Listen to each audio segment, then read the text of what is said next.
दोस्तों नमस्कार। बहुत बहुत स्वागत है आप सभी का आपके अपने YouTube चैनल स्टडी पॉइंट में। तो साथियों, आज की वीडियो काफ़ी खास होने वाली है क्योंकि आज आप लोग जानने वाले हैं जो नई शिक्षा नीति आई है उसके बारे में कुछ महत्वपूर्ण की पॉइंट, यानी कि कैसे आप लोगों को टीचर बनाया जाएगा, कैसे आप लोग जो है ना टीचर बनेंगे और बच्चों के लिए क्या क्या इंपॉर्टेंट की पॉइंट रहने वाले हैं।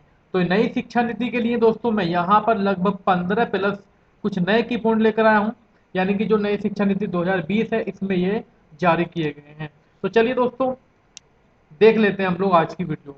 बस आप लोगों को करना क्या है, वीडियो को लाइक शेयर कर देना है ताकि सभी लोगों तक ये वीडियो पहुंच सके गाइस।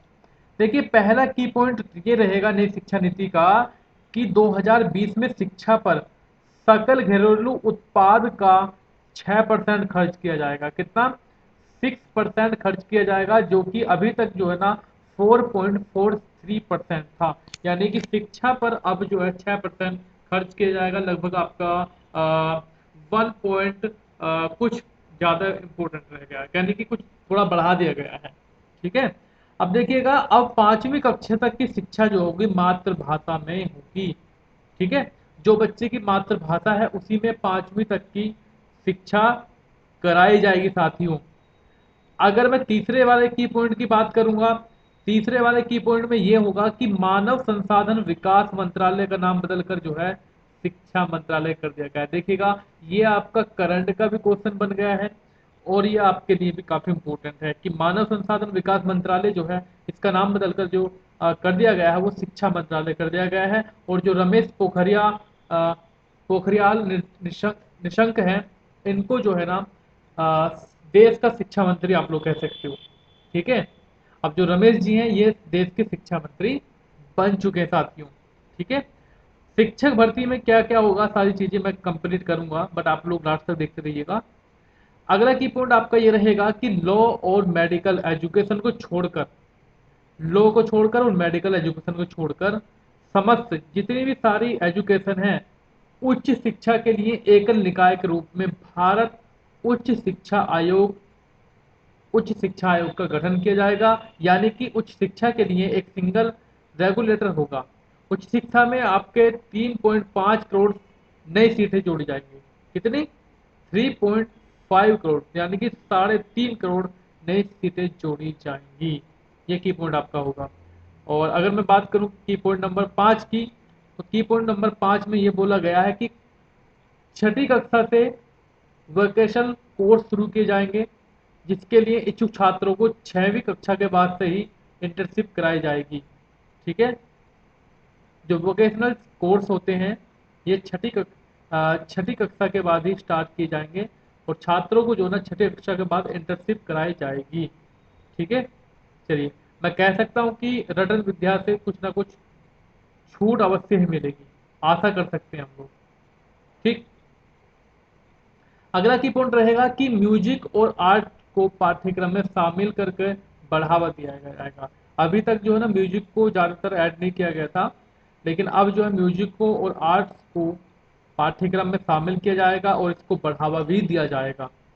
ई पाठ्यक्रम को बढ़ावा देने के लिए एक राष्ट्रीय शिक्षा फोरम, टेक्नोलॉजी फोरम बनाया जाएगा, जिसके लिए वर्चुअल लैब विकसित की जाएगी। देखिएगा, वेब लैब जो है वो भी विकसित की जाएगी साथियों।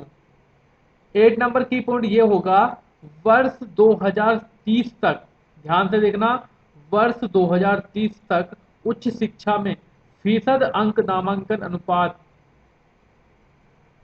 50% पहुंचने का लक्ष्य है, जो कि वर्ष 2018 में 26.3 था। ठीक है। जो 2018 में 26.3 था, 2030 तक कितना का लक्ष्य है? 50% पहुंचाने का लक्ष्य है। दोस्तों, ये जो है ना आपके की पॉइंट काफी इंपॉर्टेंट रहेंगे। जैसे कि आप लोगों ने देखा होगा जब एनसीएफ के बारे में भी ज्यादा आता है, तो ये चीजें आपको याद करनी ही करनी होंगी, आगे भी आपकी उस स्टडी में काम करने वाली हैं आपका। देखिएगा, नई शिक्षा नीति 2020 का सबसे महत्वपूर्ण पॉइंट क्या होगा? यह होगा मल्टीपल एंट्री और एग्जिट सिस्टम लागू होना। अभी यदि कोई छात्र 3 साल इंजीनियरिंग करने या पढ़ने या छात्र या 6 सेमेस्टर पढ़ने के बाद किसी कारण से आगे की पढ़ाई नहीं कर पाता, तो उसको कुछ भी हासिल नहीं होता है। ध्यान रखना, अभी क्या है ना दोस्तों, अभी तक का सिस्टम ये चल रहा है कि मान लीजिए कि मैं यहाँ पर क्या ना इंजीनियरिंग की पढ़ाई कर रहा हूँ, यानी कि 6 सेमेस्टर पढ़ने के बाद किसी कारण से मैं आगे पढ़ाई नहीं कर पाया, तो उसका कोई औचित्य नहीं रहता है। लेकिन अब जो है मल्टीपल एंट्री और एग्जिट सिस्टम में 1 साल के बाद पढ़ाई छोड़ने पर सर्टिफिकेट, ठीक है, 1 साल अगर आप पढ़ाई छोड़ेंगे तो सर्टिफिकेट आप लोगों को देखने को मिलेगा। और 2 साल, 2 साल के बाद डिप्लोमा, 3-4 साल के बाद पढ़ाई छोड़ने के बाद डिग्री मिल जाएगी, जिससे देश में ड्रॉप आउट रेशियो कम हो जाएगा। ठीक है, शाबाश। चलिए अगला की पॉइंट क्या है अपना, अगर कोई छात्र किसी कोर्स को बीच में छोड़कर दूसरे कोर्स में एडमिशन लेना चाहता है तो वह पहले कोर्स से एक खास या निश्चित समय तक ब्रेक ले सकता है और दूसरा कोर्स ज्वाइन कर सकता है, और इसे पूरा करने के बाद फिर से वह पहले वाले कोर्स को जारी कर सकता है। दोस्तों ये वाला की पॉइंट बहुत अच्छा है। कहने का मतलब है कि आप लोगों ने मान लीजिए ले लिया एमए में एडमिशन, फॉर एग्जाम्पल एमए में एडमिशन ले लिया, तो आपका हो गया 1 साल, आपके दिमाग में आया यार मुझे तो बीटीसी करनी थी, यानी कि डीएलएड करना था, तो आप लोग इसको यहीं पर छोड़ सकते हैं और बीटीसी में एडमिशन ले सकते हैं, एक निश्चित समय के लिए छोड़ सकते हैं। इसको करने के बाद आप लोग इसको जारी कर सकते हैं। ठीक है, वो आपका 1 साल भी खराब नहीं जाने वाला है। तो ये है आपका मेन पॉइंट। आगे बात करते हैं हम लोग। अभी सेंट्रल यूनिवर्सिटीज, ड्रीम यूनिवर्सिटी और स्टैंड लोन इंस्टीट्यूशन के लिए अलग अलग नियम हैं। नई एजुकेशन पॉलिसी 2020 में सभी के लिए समान नियम लागू किए जाएंगे।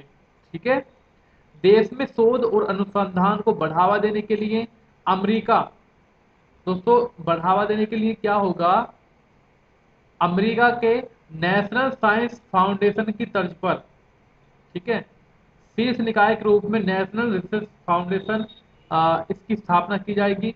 और इसका जो मुख्य उद्देश्य रहेगा, जो विश्वविद्यालय हैं, विश्वविद्यालयों के माध्यम में शोध की संस्कृति को बढ़ावा दिया जाएगा।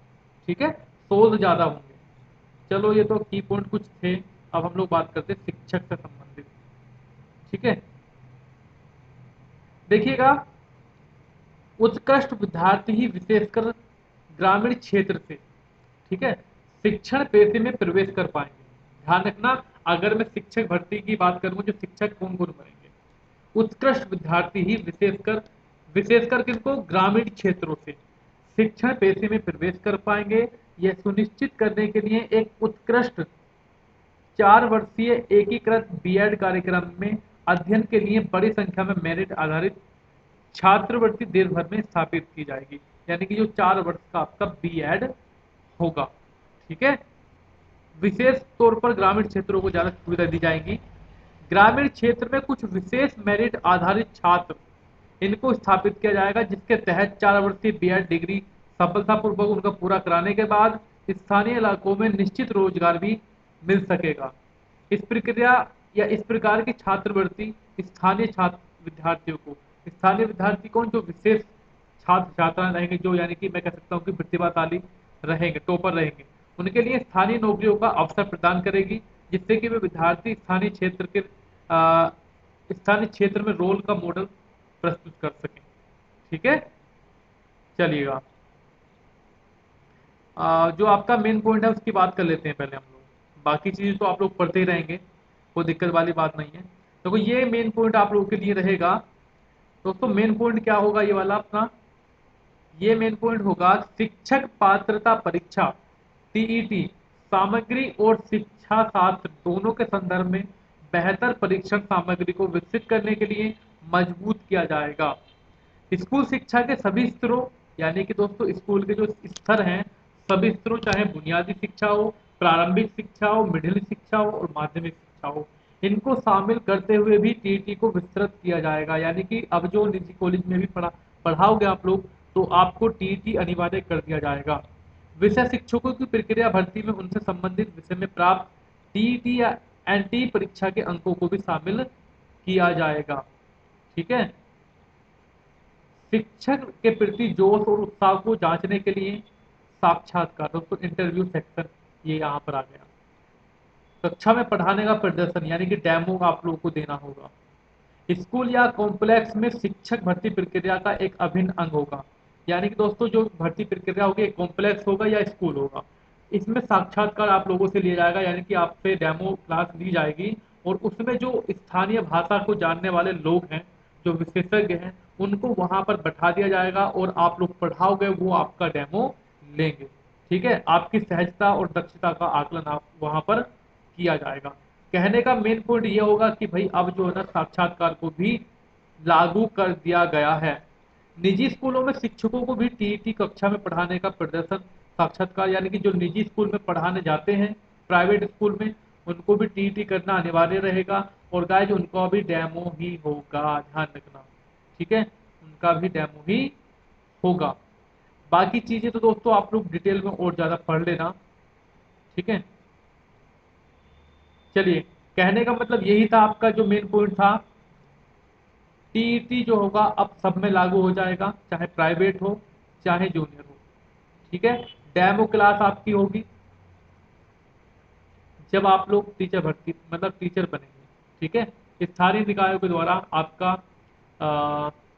एनालिसिस किया जाएगा स्कूलों में या कॉम्प्लेक्स में।